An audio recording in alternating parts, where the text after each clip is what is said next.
રાજકોટમાં અગ્નિકાંડ બાદ અમદાવાદનું તંત્ર જે છે તે સફાળું જાગ્યું હતું તો ઠેર ઠેર સીલ લગાવવાની કામગીરી જે છે તે કરવામાં આવી હતી. સીલ લગાવ્યા બાદ હવે અત્યારે તમામ જે હોટલ માલિકો જે છે તે વિરોધ કરવા માટે પહોંચ્યા છે.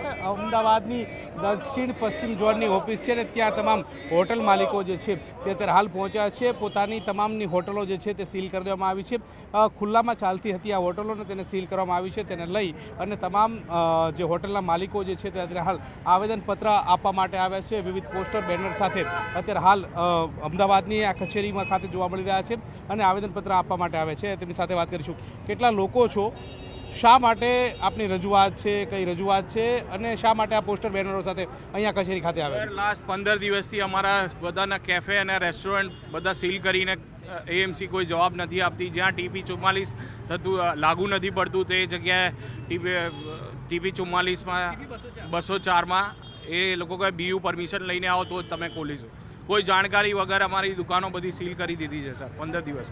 કેટલી હોટલો જે છે તે સીલ કરી છે, એમાં કઈ કઈ હોટલોનો સમાવેશ થાય છે અને આજે રજૂઆત કરવામાં આવે છે તો રજૂઆત શું કરશો?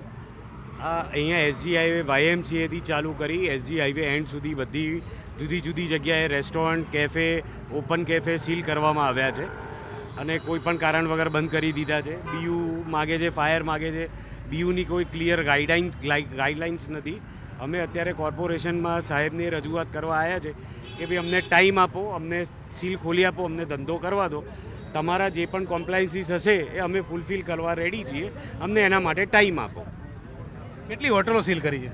તકરીબન અમારે નજરમાં જ્યાં સુધી આવેલી છે એસોસિએશનને ક્યાંય ને ક્યાંય જાણકારી જે મળી છે ત્યાં સુધી ખબર પડે છે કે 500 થી 600 રેસ્ટોરન્ટ બંધ કરેલી છે. એક્ઝેક્ટ આંકડા અમારી પાસે બી નથી, પણ અમારું જે ગ્રુપ થયું છે અત્યારે એમાં 50 થી 60 રેસ્ટોરન્ટ અમારા નજીકમાં જે બંધ થયેલી છે, જે લોકોને કોઈ કારણ વગર બંધ કરવામાં આવેલા છે. કેટલા લોકો આ રોજગારી સાથે જોડાયેલા છે ને એને અસર પડી રહી છે સીધી રીતે જોઈએ તો? લગભગ અહીં આવેલા 700-800 જણા તો અહીં હાજર છે અત્યારે, અને બાકી હજારો લોકો છે જે આમાં રોજગારી સાથે જોડાયેલા છે. જે નાના લોકો છે, જે લોકો રોજે રોજનું પૂરું કરે છે, એવા લોકોની રોજગારીનો આમાં મોટો પૈસા આવેલો છે. સીલ લગાવ્યું છે ત્યારે કારણ શું જણાવી રહ્યા છે? કંઈ કારણ વગર સવારે 8 વાગે 8:30 વાગે કેફે બંધ હતું તો બી સીલ કરીને જતા રહ્યા છે. ફાયર સેફટી છે નહીં છે કોઈ ચેક નહીં કર્યું, બસ સીલ કરવાનું છે. બસ નોટિસ લગાવી દીધી, બીયુ પરમિશન નથી.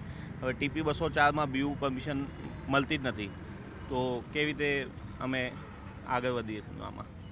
તમામ હોટેલ માલિકો જે છે તે અત્યારે હાલ વિરોધ કરવા માટે પહોંચ્યા છે ને પોતાની માંગને લઈ અને અહીંયા આવેદનપત્ર આપશે અને તેમની જે હોટલો સીલ કરવામાં આવી છે તે ખોલવામાં આવે. સરકારનો જે પરિપત્ર હશે તેને ફોલો કરવાની વાત પણ કરી રહ્યા છે.